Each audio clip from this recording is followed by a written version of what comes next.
Bonjour à vous mes hockey fans et bienvenue à un autre aperçu 2024-2025 de la LNH. Et aujourd'hui, on s'attaque aux Canucks de Vancouver, ou devrais-je plutôt dire les surprenants Canucks de Vancouver, puisque les Canucks, ben, on avait terminé quand même 22e dans la ligue, pas la saison passée, l'autre année d'avant, et là on a terminé 6e dans la ligue. Mais qu'est-ce qui s'est passé, voulez-vous bien me dire? Alors moi, j'impute ça vraiment à l'effet Rick Tocchet. L'entraîneur-chef a dit qu'il allait travailler sur l'aspect défensif de l'organisation et ça l'a paru. Et il a travaillé assurément avec le capitaine Quinn Hughes parce que Quinn Hughes s'est énormément amélioré au niveau de sa lecture de jeu défensive. C'est le jour et la nuit. Donc oui, il a performé offensivement Quinn Hughes, mais il a aussi été solide défensivement. Peut-être aussi que du côté des Canucks, on semble croire à des duos beaucoup. Là. Fait que, on a vraiment été chercher Philip Ronek des Red Wings de Détroit, le défenseur, dans le but de le faire jouer avec Quinn Hughes. À juste titre que là, on a été chercher Jake DeBrusk parce qu'on veut le faire jouer avec Peterson. Fait que on a cette espèce de notion-là, puis ça a fonctionné avec Philip Ronek. Donc, on a trouvé son partenaire de pairing pour Quinn Hughes, puis en plus, là, on a donné une longue prolongation de contrat à Philip Ronek, fait que, on assure une stabilité. Et puis sinon, ben, c'est ça, il s'est amélioré dans son jeu défensif et ça paraissait. Rick Tocchet a transformé cette équipe-là, mais quand je dis transformé, ça reste que c'était vraiment désastreux défensivement. Les Canucks, c'était une puissance offensive, mais c'était désastreux sur un point de vue défensif. La saison dernière, on va dire que c'était bon offensivement, mais par contre, défensivement, c'était correct sans plus. C'était pas une puissance défensive non plus. Alors, pour ce qui est maintenant de la saison 24-25, eh bien, on revient avec le directeur général Patrick Alvin. Alors, on oublie ça, les jokes avec les Chipmunks, là. Tout le monde la connaît. Ensuite de ça, on va y aller avec l'entraîneur-chef Rick Tocchet qui a gagné quand même le trophée Jack Adams la saison dernière là, pour le meilleur entraîneur de la LNH. Donc, c'est une très belle reconnaissance de la part de la Ligue d'avoir souligné justement cette amélioration très notable qu'on a connue du côté de Vancouver. Puis honnêtement, Thatcher Demko, pas blessé en série, on était capable de passer les Oilers là, du côté de Vancouver. Fait que bref, on n'a pas joué de chance. À ce niveau-là, on n'a pas joué de chance. Il y a eu beaucoup de blessures, dont au niveau de nos gardiens de but, ce qui fait qu'on s'est ramassé avec Arthur Silov, qui a été notre gardien partant même là, pour presque toutes les séries éliminatoires. Silov, c'est quoi? C'était 10 matchs, si je ne fais pas erreur, au niveau des séries éliminatoires. Ouais, exact. 10 matchs au niveau des séries éliminatoires pour ce qui est d'Arthur Silov. Fait que, tu sais, ça a été compliqué à ce niveau-là. Mais par contre, on a connu quand même une très bonne saison. Alors, la saison dernière, les Canucks de Vancouver ont terminé 6e dans la Ligue nationale, 3e au niveau de la conférence de l'Ouest. Ils ont été éliminés en deuxième ronde face aux Oilers d'Edmonton en 7 matchs. Ils avaient sorti les Prédateurs de Nashville en première ronde en 6 matchs. Fait que les Prédateurs, qui est une organisation qui s'est beaucoup améliorée là, cette année. Fait que j'ai bien hâte de voir de quoi ça va l'air en série, les Prédateurs, parce que généralement, ils étaient assez décevants en séries éliminatoires, les Preds.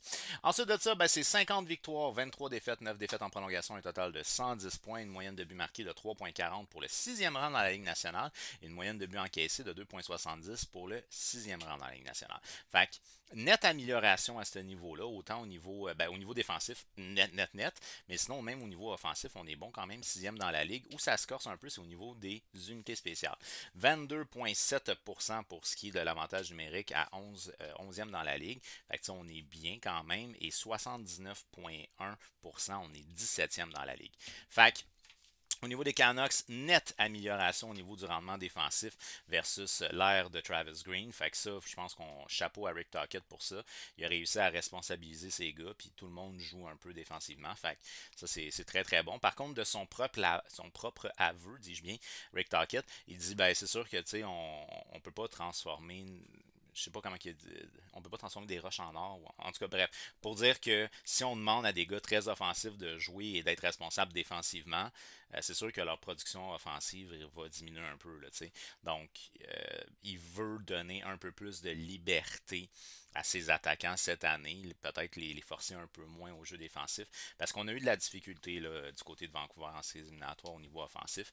Puis E.H. Peterson est un des gars qui a été touché par ça, parce que ça a été compliqué en fin de saison pour E.H. Peterson, puis ça a été compliqué aussi en séries éliminatoires, parce qu'en séries éliminatoires, euh, je pense qu'il y avait comme... Ouais, c'est ça, c'est 6 buts, 6 points, excuse, 6 points en 13 matchs. Ça n'a pas super bien été. Fait qu'on veut essayer de redonner certaines libertés. Puis ce que Rick Tocchet a mentionné à Patrick Alvin pendant la saison morte, c'est qu'il avait manqué de profondeur au niveau des ailes. Fait que vous allez remarquer qu'il y a beaucoup d'alliés qui ont été rajoutés. Donc Heinen a été rajouté, DeBrusk, Sherwood, Sprong ont été ajoutés. Fait que on a gardé la ligne de centre, mais on a rajouté des alliés. Fait que c'est ce qu'on avait peur. Mais il faut dire qu'il y en a qui sont partis aussi. Là. Kuzmenko qui a été parti en cours de saison. Mikheyev qui est parti aussi. Elias Lindholm. Elias Lindholm qui avait très bien fait en séries éliminatoires. Lindholm, si je ne fais pas erreur, je pense que c'est une dizaine de points en séries éliminatoires. Qui avait été acquis en cours de saison des Flames. Zadorov avait très bien fait, lui, en séries éliminatoires. Zadorov, je l'avais marqué. Zadorov, c'est 10 points en 13 matchs. Non, 8 points en 13 matchs pour Zadorov et 10 en 13 pour Lindholm. Puis les deux sont partis. Puis ça, du côté de Boston. Ça va faire mal parce que c'est une équipe qui veut aller plus loin en séries éliminatoires. Puis ça a été des acteurs importants en séries éliminatoires. Quoi qu'il faut dire que JT Miller aussi, là, ça n'a pas été, des mauvaises séries. 12 points en 13 matchs pour JT Miller. Un excellent joueur d'ailleurs, qu'on entend très peu parler, mais un excellent joueur. Alors bref, on va y aller maintenant avec. Le meilleur buteur a été Brock Bowser avec 40 buts quand même. Très bonne saison pour Bowser. Le meilleur pointeur a été JT Miller avec 113 points. Meilleure saison en carrière pour ce qui est de JT Miller avec un total de 37 buts, 66 passes pour 103 points. Fait qu'une très bonne saison pour lui. Dans le cas de Brock Bowser, je suis pas mal certain lui aussi que c'était un seulement en carrière 40 buts, là, il me semble de souvenir. Ensuite de ça, ben, le défenseur Quinn Hughes qui a gagné le trophée Norris. Écoute, une saison exceptionnelle pour ce qui est de Quinn Hughes. Là, 82 matchs, 92 points, plus 38. Puis tu sais, comme je mentionne, c'est qu'il s'est amélioré aussi au niveau de son jeu défensif. Puis ça, c'est quelque chose qui est vraiment notable. Là. Une saison de 92 points, puis tu dis qu'il s'est amélioré dans son jeu défensif. C'est quelque chose. C'est quelque chose. Donc, le capitaine des Canucks qui a connu une excellente saison, mais faut-il mentionner qu'on y a trouvé un partenaire de pairing en Philip Ronek, qui est un défenseur quand même responsable, puis qui est capable d'appuyer l'attaque. Là. Bonne saison pour Ronek aussi, là, 48 points en 81 matchs. Là. Fait qu'on on a trouvé un bon tandem en ces deux-là, là, Hughes et Ronek. Maintenant, on va y aller avec les trois espoirs qui seraient à suivre cette année. Arthur Silov, ce qu'on a vu la saison dernière, lui, c'est un gardien de but de 23 ans qui a évolué en partie au niveau de la Ligue américaine la saison dernière en 34 matchs, 2,74 de moyenne, 907 d'efficacité. Mais on l'a vu dans la Ligue nationale aussi, parce que dans le cas de Silov, là, il y a eu des blessés, là, quelque chose de rare du côté de Vancouver. Fait qu'il a joué un peu en saison régulière, 4 matchs.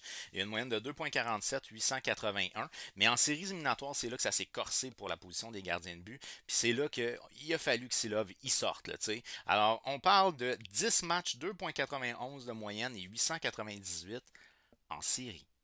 C'est quand même pas mauvais, là. C'est vraiment pas mauvais. Puis il a fait face quand même aux Oilers Edmonton, qui est une puissance offensive.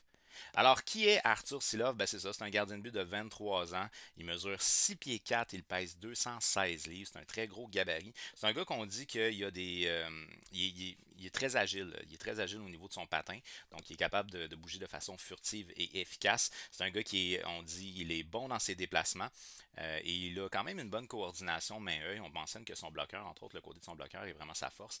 Alors, c'est un gardien de but qui, semble-t-il, malgré sa grande stature, parfois en position papillon, il donne pas l'impression de mesurer 6 pieds 4. Fait que ça veut dire qu'il se penche sur lui-même.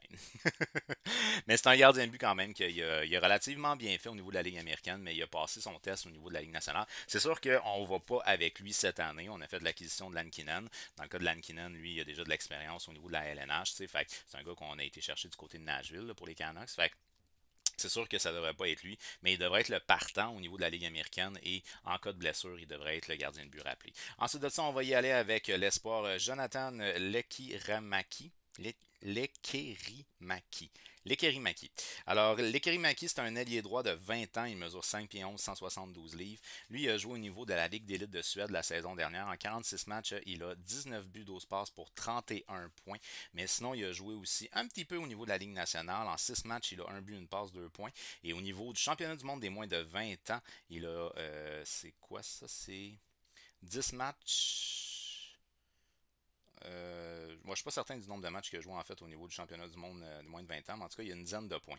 Fait que bref, c'est un gars qui a bien fait au niveau de la scène internationale, qu'on a vu un peu au niveau de la Ligue nationale cette année. J'ai vu que là, ben, au moment de tourner la vidéo, les camps d'entraînement sont commencés. On a commencé les camps préparatoires, puis on le faisait jouer avec Patterson et DeBrusk. Fait que Peut-être que c'est ça le plan. C'est un gars qui est un gars plus à caractère offensif. On dit de lui que sa force majeure offensivement, c'est son bon tir, mais sinon qu'il a aussi un bon contrôle de rondelle. Maintenant, on va y aller avec le troisième espoir qui est Tom Willander. Tom Willander, 19 ans, un défenseur qui a évolué au niveau de, je pense que c'est Boston College dans la NCAA. En 38 matchs, 4 buts, 21 passes, 25 points. Au niveau des championnats du monde de moins de 20 ans, il a 3 points en 7 matchs. Ok, c'est ça. Lekirimaki, lui, c'est 10 points en 7 matchs lors des championnats du monde moins de 20 ans. Puis Willander, lui, c'est 3 points en 7 matchs. Alors, dans le cas de Willander, on dit de lui que c'est un défenseur qui est très physique et pourtant, il n'est pas si grand et gros. Il mesure 6 pieds 1. Il est grand, oui, mais 179 livres. Il est plus gros que lui, mettons. C'est un défenseur qui est très impliqué physiquement, qui a un très bon coup de patin, puis ça, j'insiste là-dessus. Et sinon, c'est un gars aussi qui est capable de bien lire et de tuer les entrées de zone dans son jeu défensif. Il devrait jouer au niveau collégial cette année. Alors maintenant, au niveau du cap projeté, eh bien encore une fois, la saison n'est pas encore commencée, ce qui fait qu'on ne sait pas vraiment c'est quoi qui va être la formation de départ pour le début de la saison. Donc selon le site Puckpedia, ben, ce qui serait la formation projetée, on aurait un jeu de 90 883 $. Ça, c'est ce qu'on appelle être tight. Mais on est correct. On est dans le cap, fait que ça va bien. Alors, je vous rappelle que vous pouvez nous suivre sur mes différentes plateformes, que ce soit sur YouTube, TikTok, Instagram, toujours au nom de HockeyFan514. Vous pouvez me trouver avec le hashtag HF514. Et je vous invite aussi à faire un petit tour sur le site alacoupe.ca pour aller voir le 32 en 32. C'est donc une série d'articles, les étés des différentes organisations par notre chroniqueur Andy Saucier qui sont disponibles sur le site alacoupe.ca. Maintenant, on va y aller avec mon alignement. Alors, au niveau de mon alignement, comme je dis, là, les camps sont commencés. On a commencé même les matchs pré-saison. Fait qu'on essaye des affaires. Puis, ben, je me dis, il y a eu quand même pas mal de changements à Vancouver. Fait qu'on va y aller avec ce qu'on tente d'essayer, mais pas à 100%. Alors, au niveau de la première ligne, ben, Miller-Bowser, ça c'est sûr, parce que les autres, ils sont habitués de jouer ensemble. Donc, ils se connaissent très bien. Ça fait des années qu'ils se connaissent. Puis, ils jouaient ensemble majoritairement l'année passée. Ils jouaient les deux ensemble. Miller, c'est 103 points en 81 matchs la saison dernière. Une excellente saison pour ce qui est de JT Miller. Puis des très bonnes séries aussi. Comme je vous ai mentionné tantôt, je pense que c'était plus qu'un point, ou c'était un peu moins qu'un point par match pour JT Miller en série. 12 points en 13 matchs pour JT Miller. Fait il a été là, il a été présent quand ça comptait, puis il a été présent en saison régulière. Dans le cas de Bowser, lui, c'est 73 points en 81 matchs. Une très bonne série, une très bonne saison pour lui aussi. Donc, tu sais, c'est un bon pairing, là, les deux ensemble. C'est un bon duo. Fait on va les garder ensemble. Et puis là, ben, c'est ça. On a fait l'acquisition de Heinen. Heinen, lui, il nous arrive de Boston. 36 points, 74 matchs. Je ne sais pas trop pourquoi, mais on semble vouloir le faire jouer avec Miller et Bowser. Je ne le vois pas nécessairement comme le choix le plus offensif, mais on a pris la décision quand on a signé DeBrusk ou quand on a acquis DeBrusk, c'est de le faire jouer avec Peterson. Donc, j'imagine que, ben, en tout cas, selon ce que j'ai lu, on veut relancer l'aspect offensif de Elias Peterson, qu'on a arraché en fin de saison et en séries éliminatoires. Fait on a été chercher DeBrusk pour jouer avec Peterson, ce qui fait que je me ramasse avec Heinen sur le premier trio, 36 points en 74 matchs. Ensuite de ça, ben, sur le deuxième trio, Jake DeBrusk, que je viens de vous parler, 40 points en 80 matchs du côté de Boston pour lui, qui va jouer avec, en tout cas, qui devrait jouer avec Elias Peterson, 89 points en 82 matchs, mais comme je dis, c'est une saison un peu en deux temps là, pour ce qui est de Peterson. Et là, moi, j'ai mis Sprong, Daniel Sprong, lui, qui nous arrive de Détroit. C'est 43 points en 76 matchs. Si vous avez vu le highlight là, qu'il a fait coast to coast, là. Il a fait la patinoire au complet pour aller marquer un but. C'est sûr que c'est pas un joueur qui est très étincelant normalement. Mais c'est un joueur qui a un côté quand même offensif qui peut être intéressant. Puis moi, je trouve ça plus intéressant de faire jouer Sprong avec Peterson que selon ce que j'ai vu dans le camp, on faisait jouer Garland avec Peterson. Fait que c'est mon point de vue à moi. Moi, j'ai été avec Sprong à la droite de Peterson. Ensuite de ça, en termes de troisième trio, j'ai été avec Hoglander. Lui, c'est 36 points. 36 points en 80 matchs la saison dernière du côté de Vancouver, qu'on fait jouer avec Bloger. 28 points, 68 matchs. Et Connor Garland, lui, c'est Garland, parce que c'est un anglophone, évidemment. Donc, Connor Garland, 47 points en 82 matchs la saison dernière pour ce qui est de Connor Garland. Alors, quand même, une saison dans ses standards pour ce qui est de Garland. Ensuite de ça, en termes de quatrième trio, ben, on va y aller avec Sherwood. Lui, il nous arrive de Nashville. 27 points en 68 matchs la saison dernière du côté de Nashville. Un gars plus de profondeur. Puis Suter, c'est la même chose. C'est 29 points en 67 matchs la saison dernière. Lui, c'était du côté de Vancouver, mais c'est un gars essentiellement de profondeur. Et Haman, 7 points en 43 matchs la saison dernière. Alors, j'ai vu qu'il y en avait qui avaient rentré Leke Rimaki dans l'alignement régulier. Je sais pas. Moi, je préférerais le voir jouer dans la Ligue américaine, juste qui s'adapte un peu au style nord-américain avant de vraiment le lancer.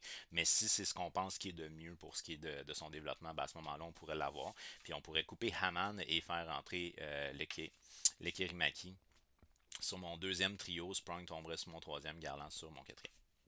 Ça serait mon point de vue. Maintenant, au niveau des défenseurs. Au niveau des défenseurs, le top 4 est inchangé. Fait qu'on garde tout simplement ça comme c'était. Quinn Hughes, 92 points en 82 matchs la saison dernière. Une très très bonne saison. Remporté le trophée du défenseur de l'année. Philippe Ronek, qui lui a pas gagné un trophée, mais qui a gagné un lucratif contrat de, je pense, 8 saisons, si je ne fais pas erreur. 48 points en 81 matchs la saison dernière. Un défenseur mobile qui est intelligent dans son jeu défensif. Qui est capable d'appuyer l'attaque un peu aussi. En termes de deuxième pairing, on y va avec Soucy, qui a joué du côté de Vancouver la saison dernière, 6 points en 46 matchs la saison dernière, puis on le faisait jouer avec Tyler Meyer, 29 points en 77 matchs, le gros défenseur vétéran, qui n'est pas nécessairement toujours le mieux placé et le meilleur dans la lecture de jeu. C'est un petit souci qu'on a de ce côté-là, là, du côté de Tyler Meyer. Par la suite, en termes de troisième pairing, j'y vais avec Forbert. Lui, il nous arrive de Boston. 35 matchs, 4 points la saison dernière. Et Vincent Desharnais, qui lui nous arrive des Oilers d'Edmonton. 78 matchs, 11 points la saison dernière. C'est pas des gars qui sont les plus intelligents défensivement, mais ils sont forts. Et ils frappent fort. Fait que je sais pas, mais du côté de Vancouver, on a confiance pour l'aspect robustesse, mais on a confiance aussi pour eux au niveau du désavantage numérique. Je ne sais pas à quel point ça va être vérifiable en saison régulière, mais on semble dire qu'on est en confiance. À mon humble avis, Zadorov était supérieur des deux, on est perdant. Mais ça, c'est mon humble avis. Et ensuite de ça, en termes de scratch, on y va avec l'ancien du Canadien, Noah Wilson. Wilson qui a joué quand même 54 matchs la saison dernière du côté de Vancouver, ce qui est quand même pas mauvais. Au niveau des gardiens de but, je pense que la structure, elle est très claire. Il n'y a pas de question à vous poser. Demko est le partant, c'est le gardien numéro 1. Ensuite de ça, Lankinen et son auxiliaire. Et Silovs, lui, devrait commencer dans la Ligue américaine. Alors, Thatcher Demko, 51 matchs, 2,82, 918 d'efficacité l'année passée. Ça a été une excellente saison pour Thatcher Demko. Le style de jeu qui s'est refermé un peu sur le côté défensif des Canucks va bénéficier aux gardiens, bien évidemment. Mais Demko a été solide quand il avait besoin. Malheureusement, absent en séries éliminatoires. Il a joué juste un match en séries éliminatoires. Ça l'avait bien été de souvenir, mais il avait joué juste un match puis il s'était blessé. Et ça l'a énormément manqué à l'équipe en série parce qu'on aurait pu passer les Oilers. À ce moment-là, on aurait été en finale de conférence. Ça aurait été excellent. Ensuite de ça, en termes de deuxième gardien, il va avec Lankinen qui lui nous arrive de Nashville en 24 matchs, 2,82, 908 d'efficacité. Ça devrait être à peu près similaire, peut-être même un peu mieux du côté de Vancouver, mais je pense quand même que c'est le gardien auxiliaire qu'on a été chercher en Lankinen, 29 ans pour ce qui est de Lankinen. Et par la suite, Silovs, lui qui a joué dans la Ligue nationale un petit peu, 4 matchs, 2,47 et 881 d'efficacité. Alors, les Canucks, c'est une équipe qui est complètement métamorphosée. C'est une organisation qui est rendue avec une responsabilité défensive et qui est forte offensivement, ou du moins qui a le talent d'être forte offensivement.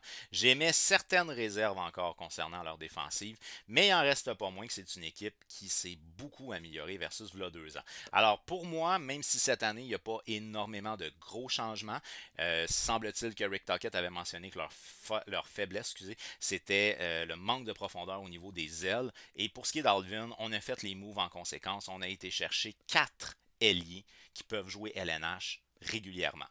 Fac, d'après moi, les Canucks de Vancouver devraient connaître encore une fois une bonne saison cette année. Je ne peux pas vraiment dire par rapport à la Ligue où est-ce qu'ils vont terminer, mais je suis pas mal certain que c'est une équipe qui va finir dans le top 3 de sa division, puis à ce moment-là, devrait participer aux séries éliminatoires.